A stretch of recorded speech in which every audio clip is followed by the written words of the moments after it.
Hi everyone, welcome to Wind Down. I'm Nancy. And I'm Jason. And this is the cooking episode. And something new this week.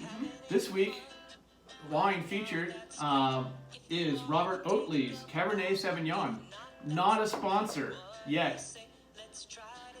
But it's luscious. So, with that, there's a lot of restaurants that are closed. So, obviously, any of us that have any kind of skills in the kitchen are cooking more. So, that made us start thinking about, all the cooking stories from our past, and we have some good ones. We want to share our top 5 experiences with all you tonight. Right. And so it's good because we're not only are we saving more money, because we're not going out as much, but we're having some fun. We're bringing back some older recipes. We've always enjoyed cooking.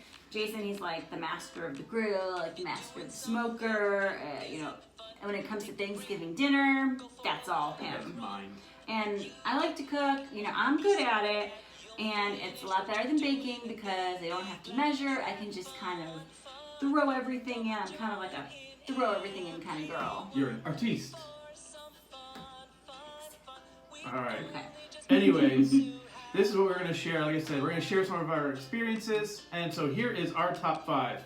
So number 5, this is one of our better moments. So you can be the judge of that. We think it's a better moment. All right. We've gotten into watching cooking shows. This was earlier in our marriage where Chopped was really popular. So as anybody would, likely do, why not take the Chopped challenge? So we got into the habit of coming home, looking in the fridge, taking our ingredients and taking on the challenge and seeing how fast we can cook dinner with the ingredients that we had in our house without a plan beforehand. Right. Miraculously, we survived and came up with some really great creations. And this is why my mother doesn't understand me and looks at me with wonder when she asks me, "So, what are you making for dinner?" And I say, "Well, I don't know yet." And it's like, how could you possibly not know what you're going to make for dinner yet? Right. All right. So, Next. Nancy, That's me. you get a The low worst. point here. Nancy gets the worst one. All right, the worst. Number 4, one of the worst ones. The day I came home, and Jason was in one of his experimenting moods, and he decided it was a good idea to mix cream cheese and mint for a sauce for chicken.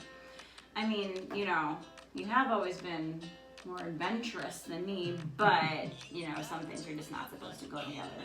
I may have crossed a threshold. So with that, back on to some better moments. Grilling. Who doesn't love grilling? It's the best, especially during the summer. And I don't have to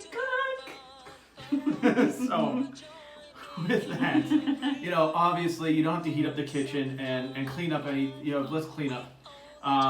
And you know what? I love cooking on the grill because, here's an example. Last weekend, it was eggs on the griddle for lunch. Our son wanted pancakes, so we did more pancakes on the griddle and finished off the evening with hamburgers on the grill. So, really, a grill, I like to stress it, it's everything from breakfast to dessert. And a shout out to my friend Paul, who was a mentor of mine early in my grilling career. So without him, I wouldn't be where I am today. Thanks, Paul. Thanks, Paul. All right, number 2, I have the worst again. The day, this is mine now. The day that I decided to make a frozen pizza and didn't realize, somehow that the cardboard was still on the bottom of the pizza, and 10 minutes later, we smell something burning, realize we're about to set the kitchen on fire, and we quickly take the cooked cardboard out. And I don't remember how that happened. I don't know, but we survived. Yeah. We learned from that. There's not been another moment where the cardboard was left on the pizza, so that's good. All right, and number 1, we're gonna close on a best moment. We used to live in Ohio for a while, and there was a restaurant, so we'll shout out, lots of shout outs this week, to the Iris. And we love that restaurant, and one of their appetizers was a fig stuffed with chorizo wrapped in bacon, and it was covered with a tomato balsamic reduction on baby greens. Good. The worst part about that dish is there was only 5, which meant that we always fought over the last one. So we were very sad when they closed down. And we'll say shout out to the chef who owned the restaurant, Angus McIntosh. Fabulous food. Yep. So thank you for all those experiences. So one of the greatest things was we were obsessed with that dish, and we set out to figure out how to recreate it. And I want to say we were, there was some trial and error, but we have been successful. So it is great to know that we can make that dish whenever we want and have a taste of our past and some good memories. Yep. Yeah, and I mean, there's so many more good and bad, but these were the 5 that really stood out to us. So, we're just curious what it's like cooking at your house. Can you relate some similar stories, any good stories, favorite dish? So share some of those in the comments because we would love to hear. So I guess that's it. So we'll close the night with that. May your glass always be full and your children sleep through the night. Cheers to all our wine down friends. Cheers.